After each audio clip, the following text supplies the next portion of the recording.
laissant le temps de vous connecter et de prendre une position qui vous sera agréable avant que de commencer ce moment.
Alors, shalom, shalom, shalom, shalom, bienvenue à tous dans le cadre de notre séminaire que nous débutons maintenant, ce soir. Alors, connectez-vous, partagez ce direct à vos proches, à vos amis. Connectez et partagez ce direct avec vos contacts. Nous allons débuter dans quelques secondes seulement.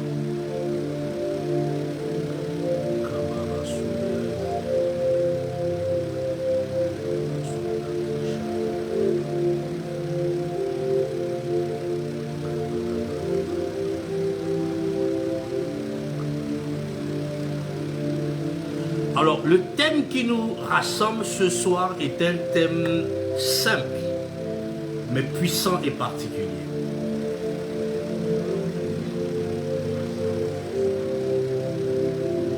Qui s'intitule « Les clés des mystères de la gloire de Salomon ». Alors, il est très important dans ce thème de comprendre, du moins nous allons comprendre ensemble dans ce thème quelques clés, quelques secrets que j'aborderai ici maintenant avec vous pour vous aider, pour nous aider à déchiffrer certains codes, à déchiffrer certains principes qui pourront aider à accomplir, sinon à devenir l'homme, la femme dont tu as été prédestiné, selon que tu as été appelé, selon que tu as été choisi par Dieu, c'est d'accomplir un plan parfait, c'est d'accomplir une mission particulière. Alors je salue au passage toutes les personnes qui sont connectées, des frères, des sœurs, des hommes de Dieu. Merci pour vos encouragements. Que Dieu vous bénisse aussi de là où vous êtes. Alors, Salomon, d'abord, avant de commencer, j'aimerais poser les bases. Nous sommes dans le livre de 1 Roi, chapitre 3, à partir du verset 1er jusqu'au verset 9. Je vais faire la lecture pour vous. Alors, il est écrit ceci. Salomon s'allia par mariage avec Pharaon, roi d'Égypte.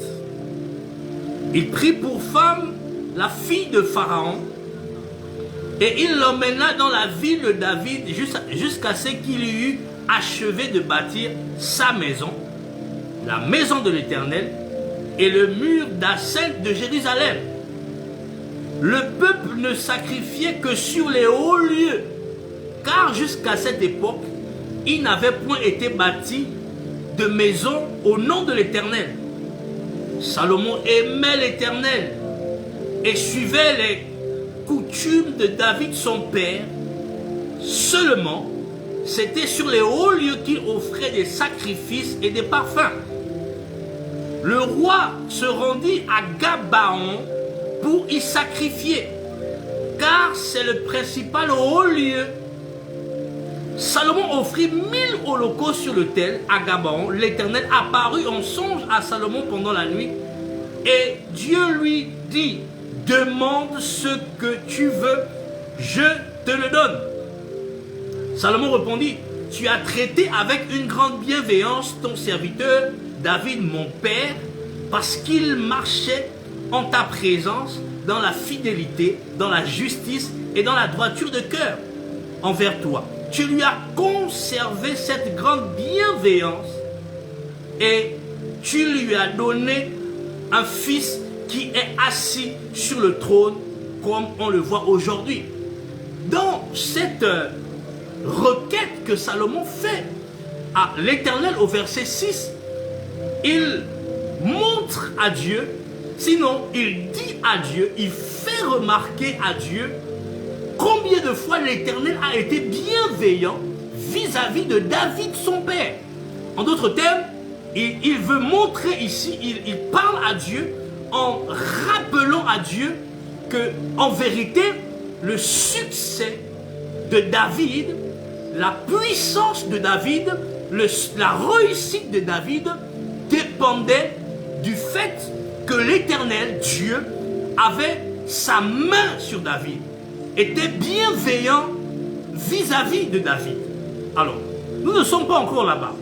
Mais revenons au premier verset.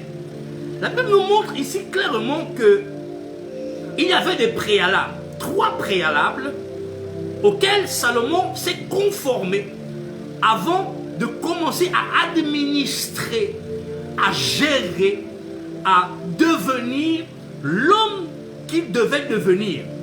La Bible nous dit au verset 1er, Salomon avait fini d'achever sa propre maison, la maison de l'Éternel et les murs d'enceinte de Jérusalem. Bien-aimé dans le Seigneur, j'ouvre une parenthèse pour expliquer en quelques mots ce que signifie ce premier verset et ce qui peut être une des clés du succès, de la gloire de Salomon. Salomon avait commencé à bâtir sa maison, à bâtir la maison de l'Éternel et à bâtir le mur d'enceinte. Ceci montre une certaine prévoyance. Salomon était un homme qui avait compris qu'il devait bâtir sa maison, bâtir la maison de l'Éternel avant de commencer à administrer tout le pays d'Israël sur lequel le Seigneur l'avait établi. Ceci pour dire qu'en vérité, Salomon avait compris qu'il y avait des préalables qu'il devait avoir. Il devait jouir d'une certaine stabilité au niveau de sa maison, au niveau de sa famille, au niveau de sa communion avec le Seigneur, parce que lorsqu'il bâtit sa maison, ceci montre le fait qu'il avait compris qu'il ne pouvait pas faire des exploits s'il n'avait pas une certaine stabilité d'un point de vue familial, d'un point de vue de sa cellule familiale. Il se devait d'établir un certain ordre dans sa maison. Et ensuite, Salomon va bâtir la maison de l'Éternel comme pour équilibrer, rééquilibrer, établir une certaine forme entre Dieu et lui, ce qui était des préalables sur lesquels il devait bâtir son règne, sur lequel il devait bâtir sa gouvernance, sur lequel il devait bâtir sa prépondérance. Salomon savait que pour aller loin, il devait être dans une certaine stabilité. Bien-aimé dans le Seigneur, vous devez comprendre ce soir que pour faire des exploits avec Dieu, pour faire des prodiges, pour accomplir des grandes choses avec Dieu, vous devez être un homme, une femme stable. Vous devez être une femme, un homme stable. Et cela, je m'adresse à toute personne qui aspire à une charge particulière. Toute personne qui aspire à une responsabilité quelconque. Toute personne qui a pour vocation, qui souhaite de tout son cœur devenir un chef, un grand, un patron, un leader, un ministre, un gouvernant, un chef d'entreprise, un président. Il y a des préalables, bien-aimés, que nous devons avoir. Nous devons jouir d'une stabilité dans notre famille. Car la Bible déclare que pour l'évêque, il doit jouir d'un certain témoignage. Il doit être marié d'une seule femme. Il doit jouir de l'approbation de l'Église. Il doit avoir certains préalables pour aspirer à la charge d'évêque. Même d'un point de vue ecclésiastique, pour aspirer à gouverner, pour aspirer à gérer les choses de Dieu, il est très important, bien aimé dans le Seigneur, d'être un homme, une femme stable. Être un homme, une femme assis dans certaines choses. Il n'est pas question, et il ne serait pas question pour vous d'aspirer à des grandes choses sans que vous n'avez réglé au préalable votre problème de stabilité. Vous devez être un homme, une femme stable. Alors, Salomon avait compris ces choses dès le début de son règne. Et dès le début de son règne, après avoir établi ces choses dans sa vie, Salomon, au plus profond de lui, au plus profond de son cœur, Salomon avait compris une chose. Il avait compris quelque chose de particulier. Il savait qu'il ne pouvait pas devenir celui qu'il devait être sans avoir reçu certaines choses. Alors, j'aimerais poser ici un point central.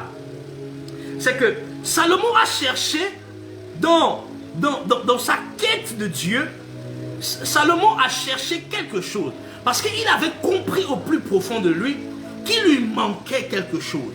C'est vrai, il jouissait d'une certaine stabilité parce qu'il avait épousé la fille de Pharaon. Il avait bâti sa maison, il avait bâti la maison de l'Éternel, il avait bâti le mur. Mais il savait qu'en ce qui concerne le peuple sur lequel l'Éternel y a établi, ce peuple était un peuple très compliqué. Ce peuple était un peuple au cou roide. Ce peuple était un peuple difficile. Et selon l'histoire en Israël, Salomon était au cœur de cela. Il avait compris que par des temps anciens qui étaient passés, le peuple de Dieu s'était montré être un peuple très ambigu. Le peuple de Dieu s'était montré vis-à-vis de Dieu, et l'expérience de l'histoire du peuple d'Israël avait montré à Salomon qu'il ne devait pas se fier totalement à ce peuple, mais il devait chercher quelque chose qui pouvait assurer son règne, quelque chose qui pouvait assurer le succès de sa gouvernance. Tôt, Salomon avait compris cela. Très jeune, Salomon avait compris cela. Et Salomon va demander une chose à Dieu. Lorsque nous lisons dans 1 Roi au chapitre 3, du verset 7 au verset 9, Salomon dit à Dieu: donne à ton serviteur, dans le fait il avait compris en vérité que au-dedans de lui, il était insuffisant. Il lui manquait quelque chose. Il lui manquait une aptitude. Quoiqu'il était compétent, il avait grandi dans la maison de son père David. Il avait été instruit selon les lois et les principes de la royauté. Mais Salomon avait compris au plus profond de lui que cela ne suffisait pas. L'éducation à la royauté ne suffisait pas. Le background que jouissait Salomon ne suffisait pas. Les études supérieures dont Salomon jouissait ne suffisaient pas.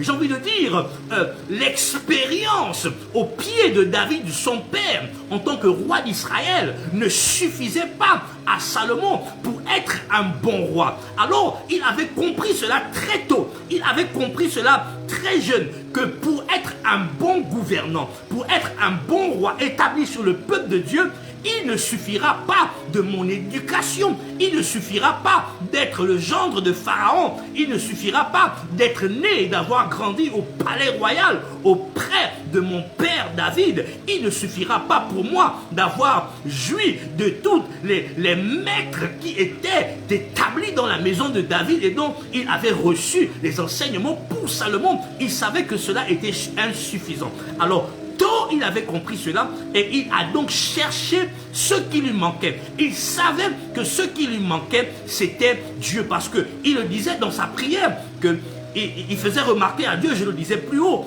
que tu as été bienveillant en ce qui concerne Dieu vis-à-vis de David. Il a été bienveillant. La main de Dieu fut sur David et il savait que pour être un roi excellent, pour qu'il puisse réussir dans sa gouvernance, pour qu'il puisse réussir dans le travail que l'Éternel lui avait confié sur le trône de David, il savait qu'il lui manquait quelque chose. Il lui manquait la main de Dieu. Il lui manquait la grâce de Dieu. Il lui manquait l'approbation de Dieu. Il lui manquait, en un mot, la sagesse divine. Et il savait qu'il ne pouvait pas aller plus loin sans avoir reçu de Dieu la sagesse divine. C'était celle-là qui devait faire la différence.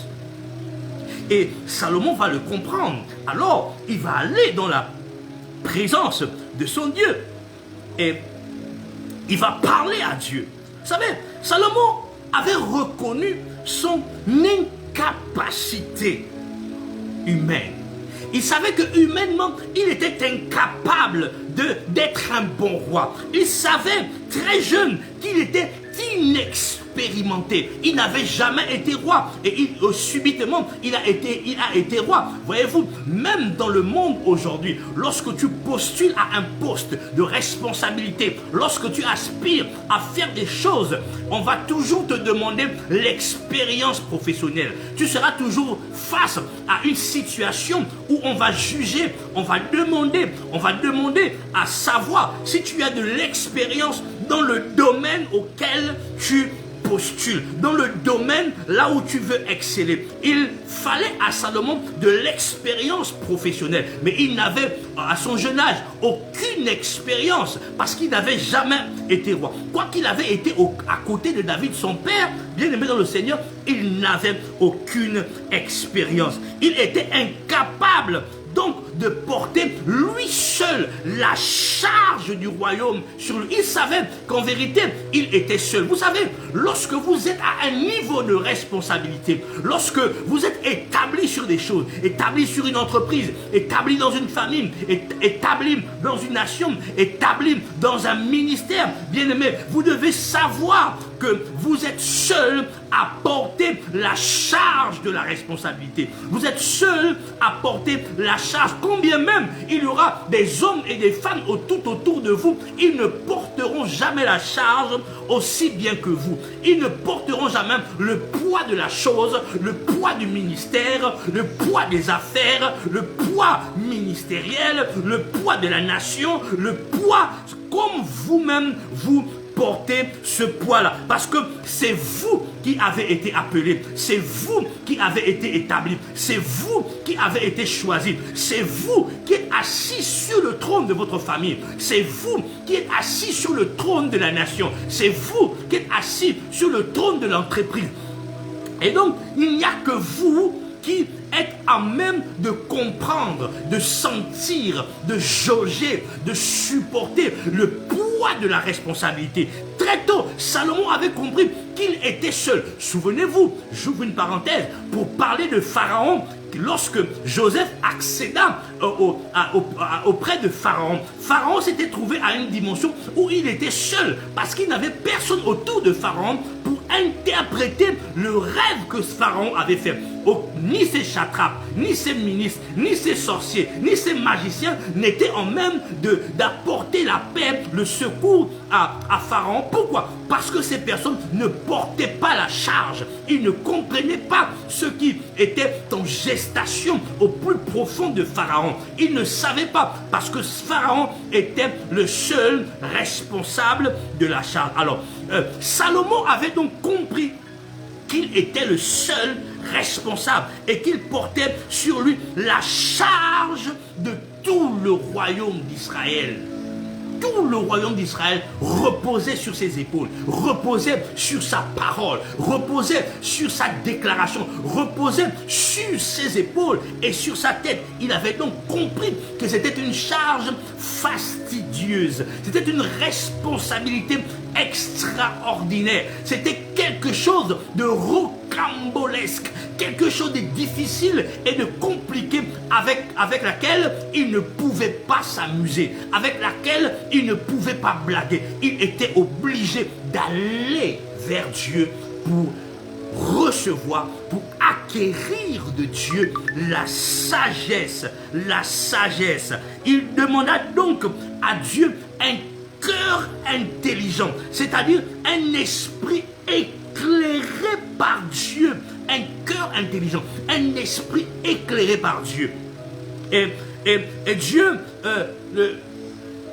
en vérité, Dieu va lui donner cette capacité, cet esprit d'intelligence, car le cœur d'un vrai dirigeant, que ce soit spirituel ou quoi que ce soit, il sait qu'il ne peut rien sans Dieu. Le cœur d'un vrai dirigeant, le cœur d'un vrai responsable, le cœur d'un vrai leader, que ce soit dans le ministère et autres, il doit comprendre, vous devez comprendre, bien-aimés dans le Seigneur, que vous ne pouvez rien sans Dieu. Sans Dieu, vous ne pouvez rien faire. Et Salomon avait compris que sans Dieu, il ne pouvait pas accomplir la mission qui lui avait été assignée. Alors, pour diriger, éduquer, influencer, il faut d'abord recevoir la sagesse. La sagesse comme premier principe, sinon première clé, bien aimé, des mystères de la gloire de Salomon. Ce qui a fait la gloire de Salomon, c'était la sagesse, l'intelligence qu'il avait reçue de Dieu. Qu'il avait reçue de Dieu. Alors, cette sagesse, pourquoi Salomon avait reçu cette sagesse? À quoi cette sagesse lui servirait-il en vérité?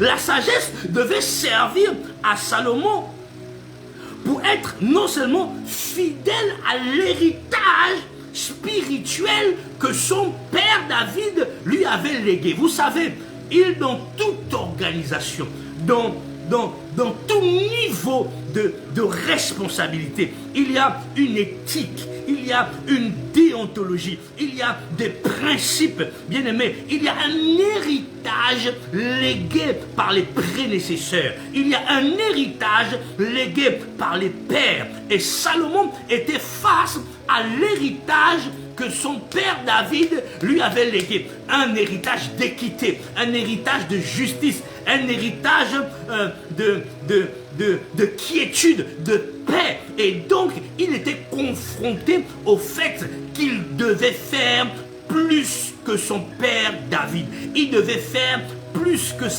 son prédécesseur David. Il était confronté à cette situation. Il était confronté à cette difficulté. Il était confronté à ce désir de bien faire les choses comme son père David lui avait légué.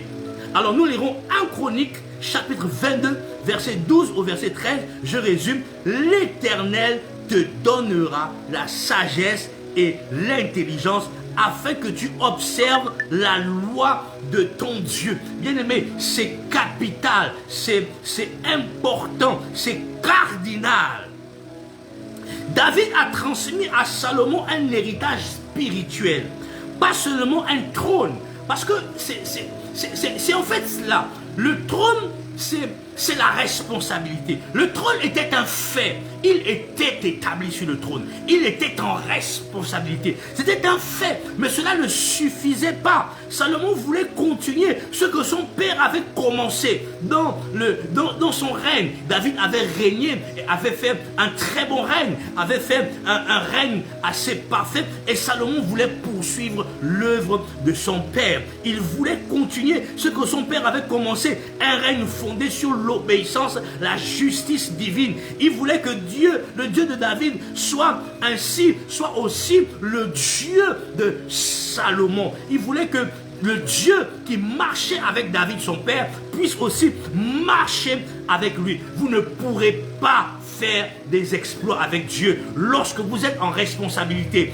vous devez savoir que vous avez des hommes et des femmes, des âmes, des esprits sur lesquels vous êtes établis. Et vous ne pouvez pas diriger, gérer des esprits, des hommes, des esprits humains, voire même des anges, des démons qui marchent avec ces hommes, avec ces femmes. Vous ne pourrez pas leur administrer, leur gérer, gouverner sur eux si vous n'avez pas reçu, si Dieu n'est avec vous. Car l'Éternel est le Père des esprits. Il est le Dieu des esprits. Et quiconque voudrait gérer, conduire, diriger des hommes et des femmes qui sont en vérité des esprits doit fonctionner avec le Père des esprits. Le Père des esprits, ce n'est d'autre que notre Dieu et notre Roi.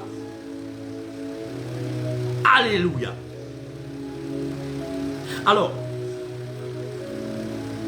comme application, nous devons aussi comprendre l'une des raisons pour lesquelles Salomon avait demandé à Dieu l'intelligence et la sagesse.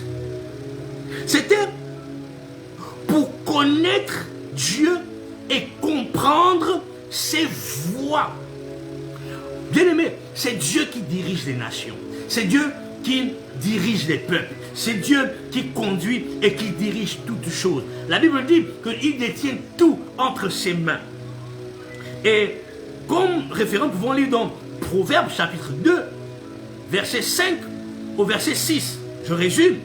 Tu comprendras la crainte de l'Éternel et tu trouveras la connaissance de Dieu, car Dieu donne la sagesse. Bien-aimé, la sagesse que Salomon demande n'est pas une simple intelligence humaine, une capacité d'observer, de regarder, de donner des jugements, d'apprécier. Non, non, non, non, non. Il n'est pas question ici d'une quelconque sagesse humaine, mais d'une sagesse, d'une révélation spirituelle. Parce que Salomon savait que la sagesse humaine seule ne suffisait, parce que le peuple de Dieu était très compliqué. Les hommes sont très compliqués. Les humains sont très compliqués. Jésus lui-même a dit, la Bible dit, il ne se fiait point aux hommes parce qu'il savait, il connaissait ce qui était dans le cœur de l'homme. Bien-aimé, le cœur de l'homme est tortueux. Le cœur de l'homme est compliqué. Le cœur de l'homme est insatiable. Le cœur de l'homme est par essence mauvais. Et Salomon le savait.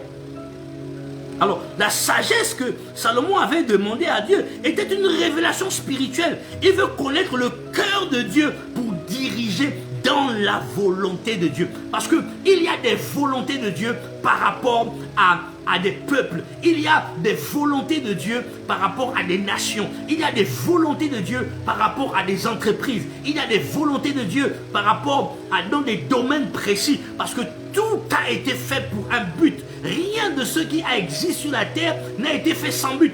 Tout est pour un but. Et il est important pour chacun d'entre nous de se greffer, de se connecter, de chercher à comprendre la volonté de Dieu par rapport à telle ou telle chose, par rapport à tel ou tel domaine. Et Salomon savait que pour être un bon dirigeant, il devait chercher à connaître le cœur de Dieu, la volonté de Dieu pour diriger selon la volonté de Dieu.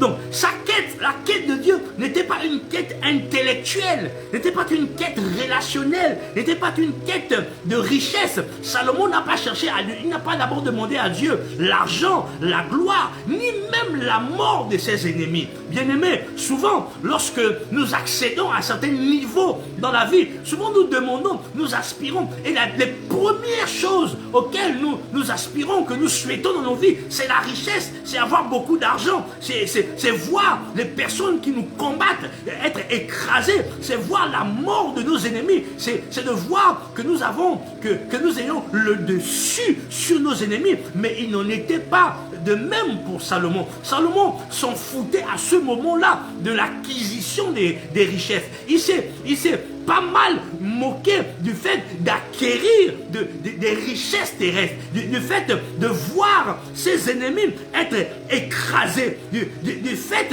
d'avoir et de posséder toutes choses. Mais ce qui l'intéressait, bien aimé, ce qui intéressait Salomon, c'était de connaître Dieu personnellement afin de recevoir de Dieu sa pensée, sa volonté pour qu'il puisse la mettre en application.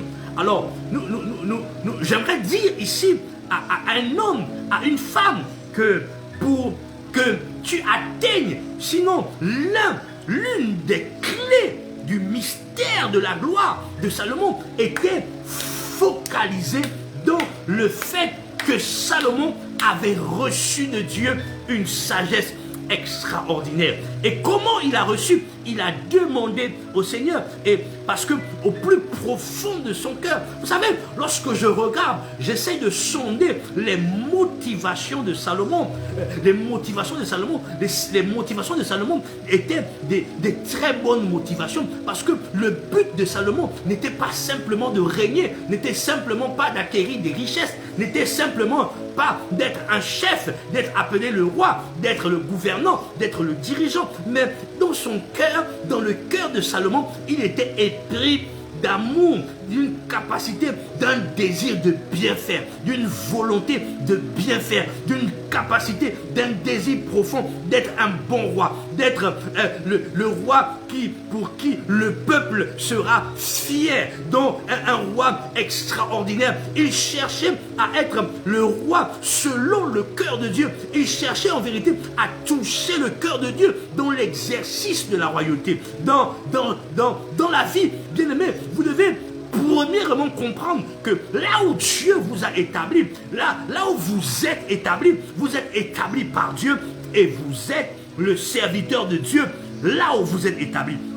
Et l'une des choses qui doit monter dans votre cœur, c'est le désir d'être un bon serviteur, le désir d'être un bon dirigeant, le désir d'être un bon pasteur, le désir d'être un bon chef d'entreprise, d'être un bon directeur. Et bien aimé, ce n'est que par rapport à cela que Dieu a vu en Salomon un esprit disposé, et il a conféré, il a injecté, il a insufflé en Salomon un esprit de connaissance, un esprit de sagesse.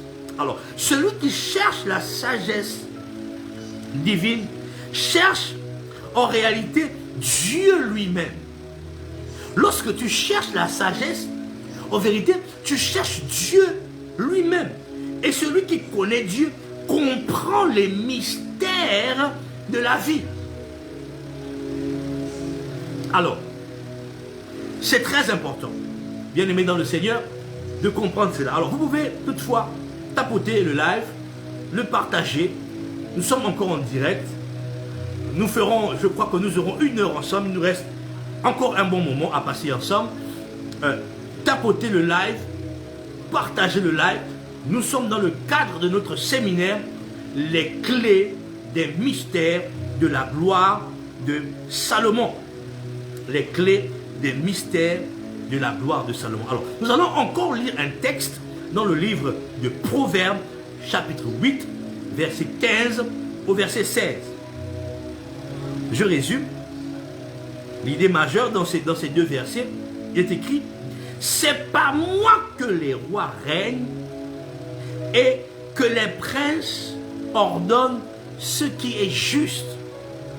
Vous devez comprendre que lorsque vous êtes établi en responsabilité, en vérité, vous régnez. En vérité, dans ce règne, il vous sera amené à ordonner des choses, à donner des instructions, des ordres, à donner, j'ai envie de dire, des directives, des directions, des recommandations, des ordres, des commandements.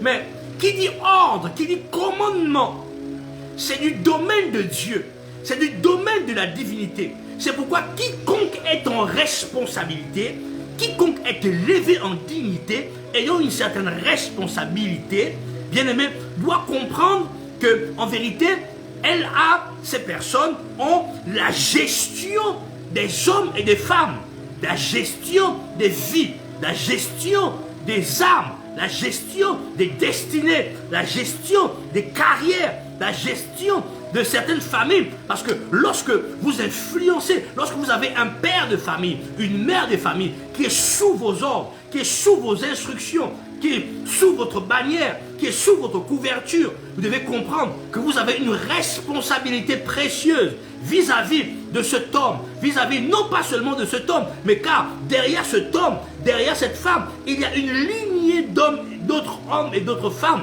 Alors, vous devez donc comprendre que derrière cette responsabilité, en vérité, il y a une charge divine. Parce que Dieu n'est pas seulement votre Dieu, mais il est aussi le Dieu des personnes qui sont établies en dessous de vous. Il est aussi le Dieu des personnes qui sont établies véritablement dans votre entreprise.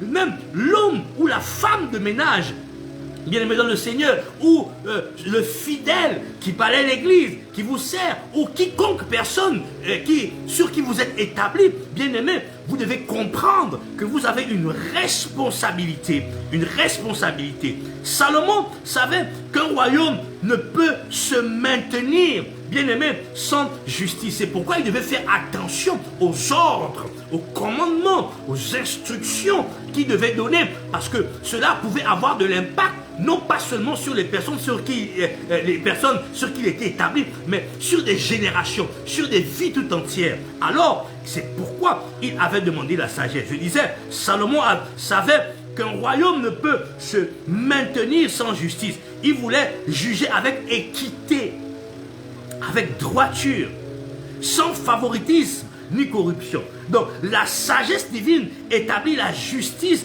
protège la vérité. C'est pourquoi il savait et il avait besoin de la sagesse. La sagesse devait lui épargner de faire des erreurs sacerdotales. La sagesse devait lui épargner de faire des erreurs monumentales, parce que ses jugements, ses paroles devaient être un ainsi parle le Seigneur. Vous savez, lorsque vous avez acquis la sagesse, vos paroles deviennent un ainsi parle le Seigneur. C'est comme si en vérité Dieu est dans votre bouche. Ce que vous dites, ce sont des paroles de Dieu. Et ces choses sont remplies, ces paroles sont remplies d'autorité, de puissance, d'onction et de gloire.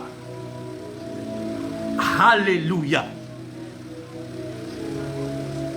Bien-aimés dans le Seigneur. Alors, vous devez comprendre quelque chose de très important. Tout dirigeant, qu'il soit un dirigeant spirituel, qu'il soit un dirigeant familial ou encore social, doit demander à Dieu la sagesse. Vous êtes établi sur une église, vous êtes établi dans une nation, vous êtes établi dans une entreprise, dans une administration quelconque. Vous êtes en responsabilité. Vous devez demander à Dieu la sagesse.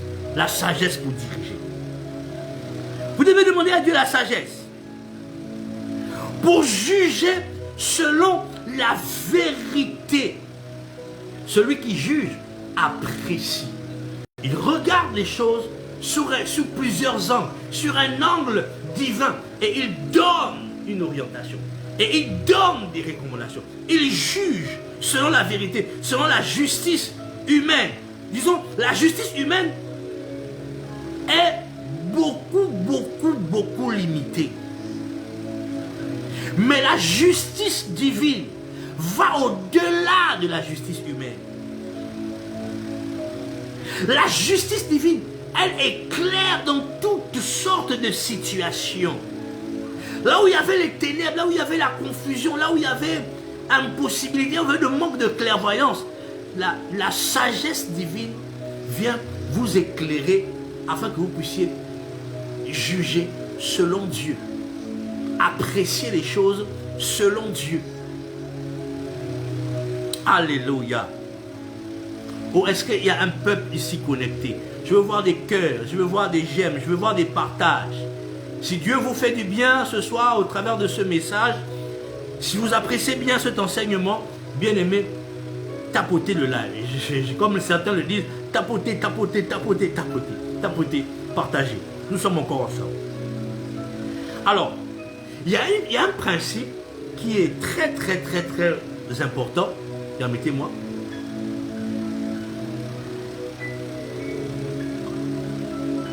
Un principe très important, c'est le principe du nom. Le nom Salomon vient du mot shalom, ce qui signifie paix. Alors, Dieu avait donc choisi Salomon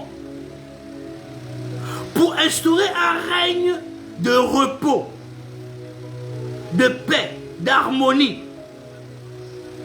Et il savait que cette paix ne pouvait venir que de la sagesse. Lorsque Dieu choisit un homme, même regardez, je vous prends un exemple simple. Regardez votre nom, vous qui êtes en responsabilité. Regardez la composition de votre nom. Regardez la composition de votre nom, la symbolique autour de votre nom. Et vous allez comprendre la responsabilité qui est la vôtre. Car dans votre nom se cachent certaines énergies en rapport avec la responsabilité que Dieu vous a confiée. Salomon s'appelait Salomon. Le nom Salomon, bien aimé, voulait dire paix, shalom. Alors derrière ce nom, il y avait une mission de paix. J'aimerais te dire à toi qui me reçois, derrière ton nom, il y a une mission. Derrière ton nom se cachent des mystères qui sont liés à ta destinée. Tu n'es pas ce que tu es par hasard. Tu ne portes pas le nom que tu portes par hasard de manière abracadabrantesque. Non. Tu portes ce nom parce que ce nom a été influencé par Dieu pour que tu puisses le porter. Alors dans ton nom se cache une certaine identité, se cache certains mystères. Tu ne connais pas ce à quoi tu as été appelé. Tu ne connais pas ce que tu représentes dans la vie. Connais ton nom. Connais les influences de ton nom. Vous savez, là où la sagesse règne, la paix s'installe. Dans une maison, une église, une nation, la sagesse de Dieu est le fondement de toute stabilité durable.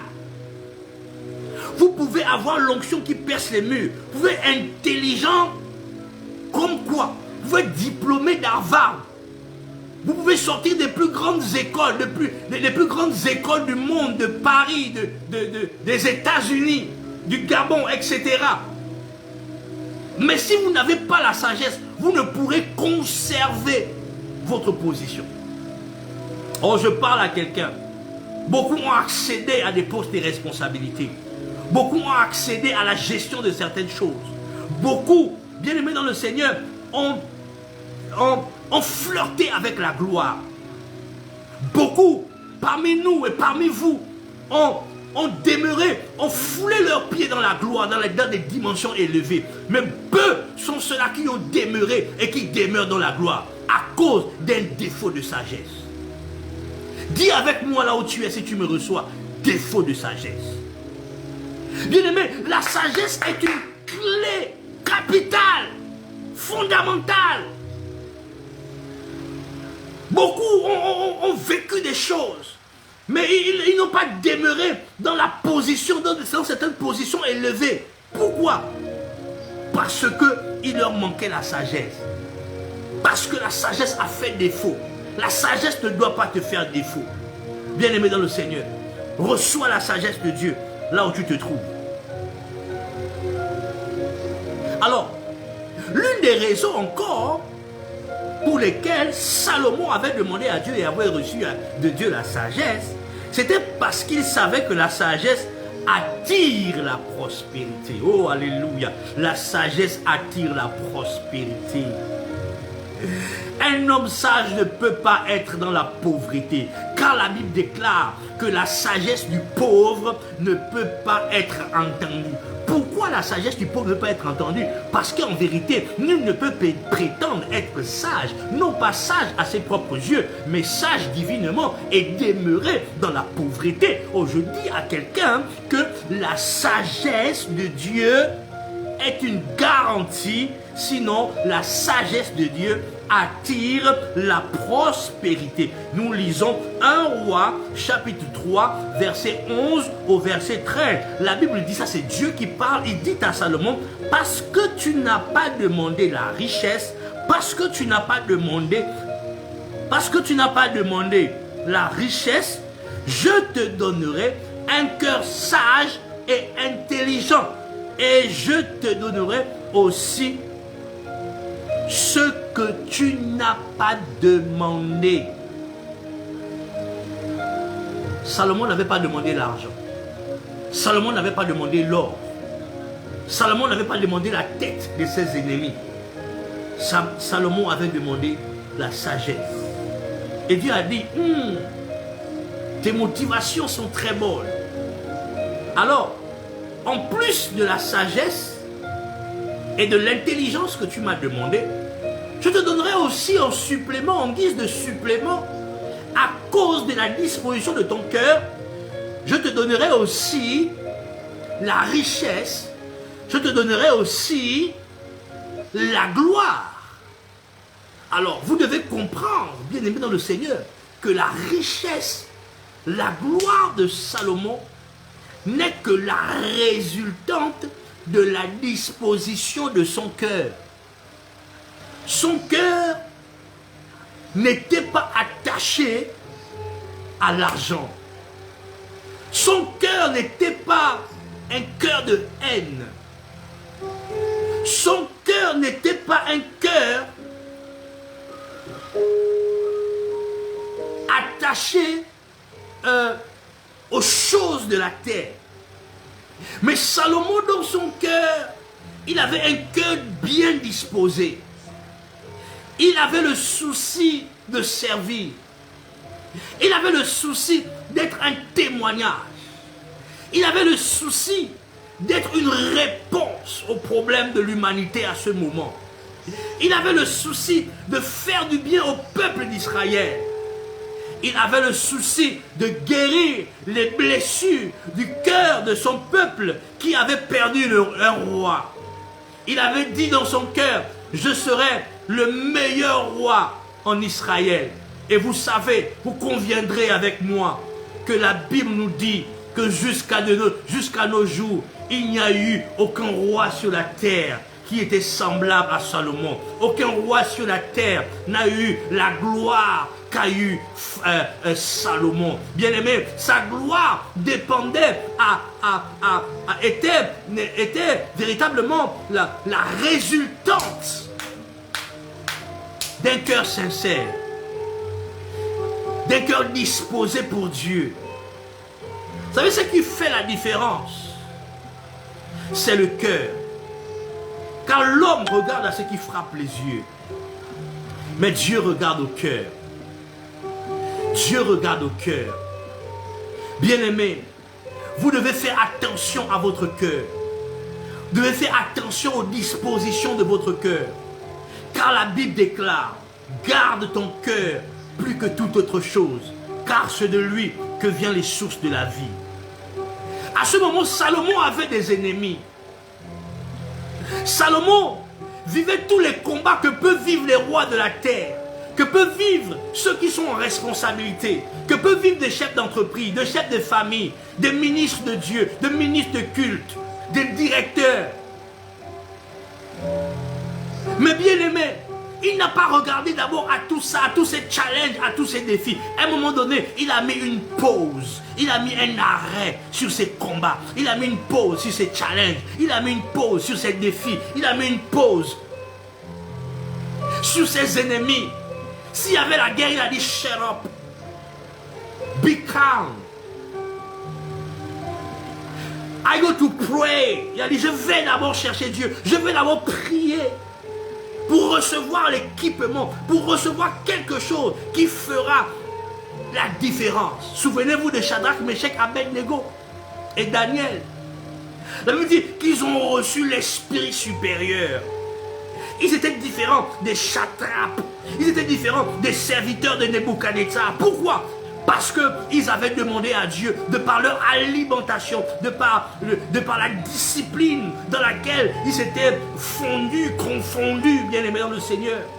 Ils avaient acquis une sagesse supérieure, un esprit supérieur qui les différenciait de ceux de leur génération. L'esprit qu'ils avaient reçu, la sagesse divine qu'ils avaient reçue, les positionnait au-dessus de ceux de leur génération. Pourquoi? Parce que cette sagesse n'était pas une sagesse divine. Vous savez, les rois sont toujours des personnes sages, intelligentes, habiles à toute œuvre. Mais il y a des dimensions, bien aimés, où l'habilité humaine ne suffit pas, où les aptitudes humaines ne suffiront pas. Mais là où des codes, des accès, là où tu ne pourras pas avoir l'accès que si et seulement si tu es le code de la sagesse divine. Cherche à avoir, posséder, obtenir le code de la sagesse divine. Ceci garantira ton règne, ta prépondérance, ton influence, ta domination dans le domaine dans lequel le Seigneur t'a établi. Dans le domaine là où le Seigneur t'a établi. Si tu n'as pas la sagesse, demande à Dieu la sagesse. Beaucoup ont perdu de position, beaucoup ont perdu de grâce, beaucoup ont perdu des connexions, beaucoup ont ont perdu des faveurs, beaucoup ont perdu de l'argent, beaucoup ont perdu des opportunités, tout simplement parce qu'il leur manquait la sagesse. Reçois la sagesse. Reçois la sagesse. Reçois la sagesse. Oh, dis-moi amen là où tu es. Reçois la sagesse. Celui ou celle qui m'écrit amen, c'est de lui, c'est d'elle dont il est question. Reçois la sagesse, bien-aimé dans le Seigneur. Ainsi, tu influenceras.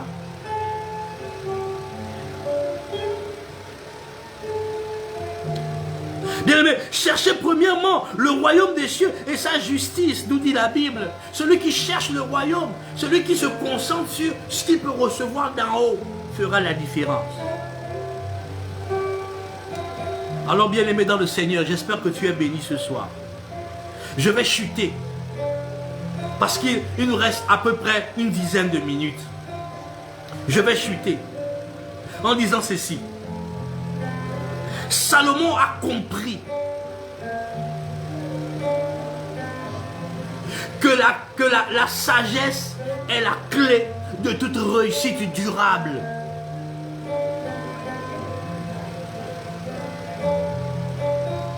La sagesse vient de Dieu. La sagesse établit la paix. La sagesse divine conduit à la justice. La sagesse attire la prospérité. Alors comme Salomon, demandons à Dieu la sagesse. Demandons la sagesse.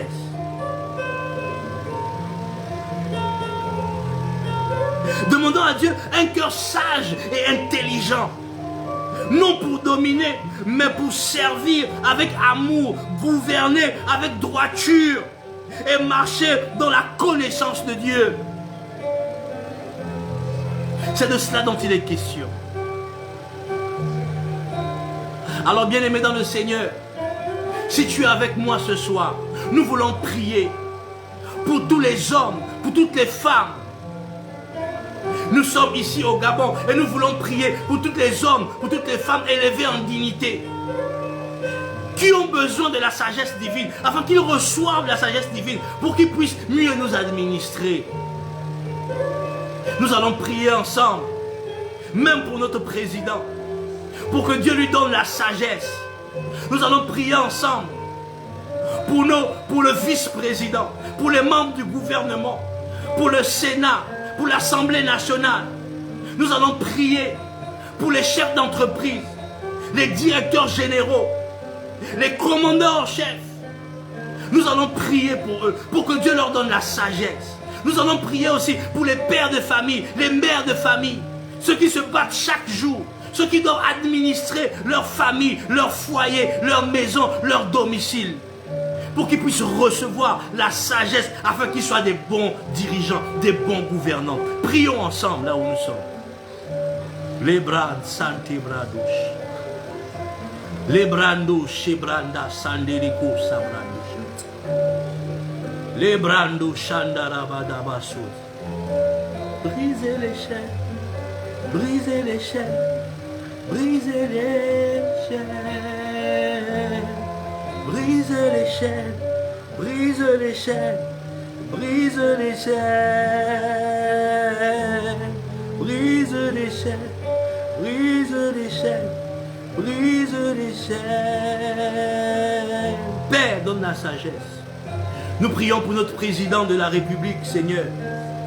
Oh Dieu, peu importe l'endroit où il se trouve, nous prions, Père, que tu lui donnes la sagesse qui vient d'en haut, la sagesse qui vient d'en haut. Père, nous reconnaissons que les hommes ont des limites, que la sagesse humaine a des limites, mais ta sagesse, Seigneur, elle est sans limite. Donne la sagesse à nos autorités. Donne la sagesse à notre Père, notre président. Donne la sagesse, Seigneur, oh Dieu, au vice-président. Donne la sagesse, Seigneur, oh Dieu, aux membres du gouvernement. Donne la sagesse, Seigneur, notre Père et notre Dieu, aux ministres, aux directeurs généraux, aux directeurs centraux, aux commandants en chef, aux chefs des services, aux directeurs. Donne la sagesse, Seigneur, aux pères, aux mères des familles. Donne la sagesse, Seigneur, aux chefs d'entreprise. Donne la sagesse, Seigneur, aux hommes et aux femmes de Dieu. Donne la sagesse, Seigneur, à ton peuple, au peuple de Dieu, à quiconque est en responsabilité, à quiconque est établi en responsabilité dans cette nation. Seigneur, oh Dieu, donne la sagesse, accorde ta sagesse, afin que nous soyons dans la paix, afin que nous soyons dans la tranquillité, afin que le pays, les administrations, les familles soient gouvernées, Seigneur, oh Dieu, dans la paix, dans la droiture, dans la justice, Seigneur, oh Dieu, dans l'équité, Seigneur, afin que le règne, ton règne, Seigneur, s'établisse. Nous te prions, éternel, notre Père et notre Dieu, accorde la sagesse, accorde la sagesse, accorde la sagesse, qu'elle pénètre les cœurs, qu'elle transperce les cœurs, qu'elle pénètre corps et âme, et les jointures, Seigneur, qu'elle sépare le bien du mal. Permets, Seigneur, oh Dieu, permets, Seigneur, oh Père, que la sagesse pénètre les cœurs, pénètre les pensées, pénètre, Seigneur, les sentiments les plus profonds, les sentiments les plus profonds. Parle par les intuitions, parle, Seigneur, par les sentiments, parle par les songes, que la sagesse divine, que ta sagesse, Seigneur, soit le partage de ton peuple, soit le partage de nos dirigeants, soit le partage de notre président, soit le partage, Seigneur, oh Dieu, des membres de son gouvernement, des députés, des sénateurs, des pasteurs, des prophètes, des évangélistes, des docteurs, des imams, Seigneur Père, que la sagesse, Seigneur, oh Père, entoure quiconque, Seigneur, oh Dieu, aspire à la responsabilité. Quiconque, Seigneur, oh Dieu, est en responsabilité, accorde la sagesse. Dans le nom de Jésus-Christ de Nazareth, accorde la sagesse. Accorde la sagesse. Accorde la sagesse. Accorde la sagesse. Accorde la sagesse. Prie avec moi, prie avec moi, prie avec moi là-bas. Les bras d'Abba, Soublindebo, Sabrande, Chande. Toi qui me reçois, je prie maintenant au nom de Jésus. Je vais prier pour toutes les personnes qui sont malades, pour toutes les personnes qui sont chargées, qui sont fatiguées, qui ont besoin d'un toucher particulier de la part du Seigneur. Alors, lève tes mains là où tu es. Mets une main sur ton cœur, sur ta tête, là où tu as mal. Et je prie maintenant. Père, au nom de Jésus, je libère maintenant sur quiconque me reçoit la grâce de la guérison, la grâce de la délivrance, la grâce, Seigneur, au Père. Manifeste-toi, Seigneur. Manifeste-toi, Père. Touche les cœurs, touche les vies. Que les maladies quittent les corps, que les démons quittent les corps, que les vies soient transformées, que la puissance de Dieu, Père éternel, se manifeste. Manifeste-toi dans la vie de ceux qui me reçoivent, Éternel des armées. Notre Père et notre Dieu, agis puissamment dans leur vie. Au nom de Jésus-Christ. Au nom de Jésus-Christ. Au nom de Jésus-Christ. Amen. Amen. Et Amen. Que Dieu te bénisse. Que Dieu vous bénisse. Peuple de Dieu, nous voici, bien-aimés, au terme de ce premier jour. Demain, à la même heure, lorsqu'il sera 21h00, heure du Gabon, bien-aimés, je serai encore avec vous pour la deuxième étape, pour le deuxième grand principe. Aujourd'hui, nous avons parlé de la sagesse. Demain, nous parlerons de quelque chose de beaucoup plus grand qui est en rapport avec la vie de Salomon. Et le troisième jour aussi, nous serons là. Alors, partagez ce direct. Appelez ceux-là qui n'ont pas été connectés. Partagez-leur ça. Et demain, à la même heure, nous nous retrouvons. De 21h à 22h, nous serons là. Demain, vendredi et samedi. Que Dieu vous bénisse. Que Dieu vous fasse grâce. Que Dieu vous bénisse. Que Dieu vous bénisse. Que Dieu vous bénisse. Merci de m'avoir reçu chez vous. Je suis le prophète Jonathan Boukinda Diamant. Merci de m'avoir reçu. Que Dieu vous bénisse encore. On est ensemble. Ne vous fâchez pas. C'est votre frère. C'est votre ami. C'est votre collègue. C'est votre pasteur. Votre prophète Jonathan Boukinda Diamant. Shalom.